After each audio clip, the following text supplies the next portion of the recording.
नमस्कार दोस्तों, आज की कहानी है एक ऐसे दानव के बारे में जिसकी हर मंदिर के ऊपर आपने तस्वीर देखी होगी और उसकी पूजा भी होती है। भगवान शिव बहुत सी ऐसी चीजें कर सकते थे, किसी भी चीज को जला के भस्म कर सकते थे, वो चाहे तो पानी के ऊपर चल सकते थे और ऐसी चीजें भी कर सकते थे दूसरे लोग नहीं।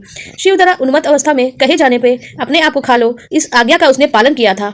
इसलिए शिव ने कहा, तुम तो देवताओं से भी ऊपर हो। यही वजह है कि अगर आप किसी भारतीय मंदिर में जाएं तो देवताओं के ऊपर इस मुख को आप जरूर ही देखेंगे। एक योगी थे, उनके अंदर इस बात का अहंकार आ गया और वो खुद को सर्वशक्तिशाली महसूस करने लगे। फिर वो पूरे गर्व से जंगल में विचरण कर रहे थे जहाँ शिव अपने पूरे उन्माद में थे। योगी ने उन्हें देखा तो उन्हें मजाक उड़ाने लगे और उन्हें अपमानित करने लगे। फिर पूरी तरह से जड़ अवस्था में मौजूद शिव अचानक से आग की तरह पूरी तरह से सजग और सहज अवस्था में आ गए, क्योंकि उन्हें किसी चीज का नशा नहीं था। वो अपनी मर्जी से नशे में थे। जब भी उनका मन करता है वो अपनी मर्जी से नशे में होते हैं और डगमगाते हैं।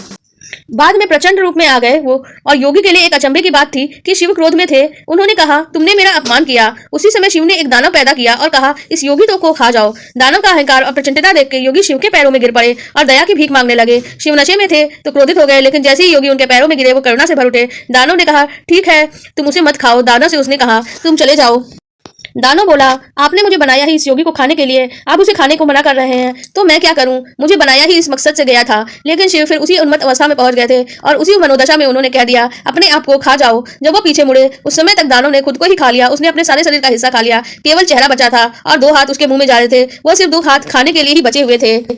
सबसे यशस्वी मुख हो ऐसा शिवजी ने आशीर्वाद दिया, क्योंकि शिवजी की उन्मत्त अवस्था में कहे जाने पे अपने आप को खा लो उसने तत्काल आज्ञा का पालन किया था। इसलिए शिवजी ने कहा, तुम सभी देवताओं के ऊपर हो। यही वजह है कि अगर आप किसी भारतीय मंदिर में जाएं तो आप देवताओं के ऊपर इस मुख को देखते हैं जिससे 2 हाथ मुंह के अंदर जा रहे होते हैं। उसे कीर्ति मुख नाम से जाना जाता है। कीर्ति मुख का मतलब है कि यशस्वी चेहरा, इसलिए बहुत ही यशस्वी मुख है जो अपने आप को खाने के लिए भी उत्सुक है।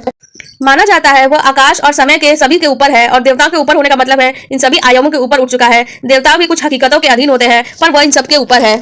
आपको हमारी ये जानकारी कैसी लगी कमेंट सेक्शन में जरूर बताइएगा।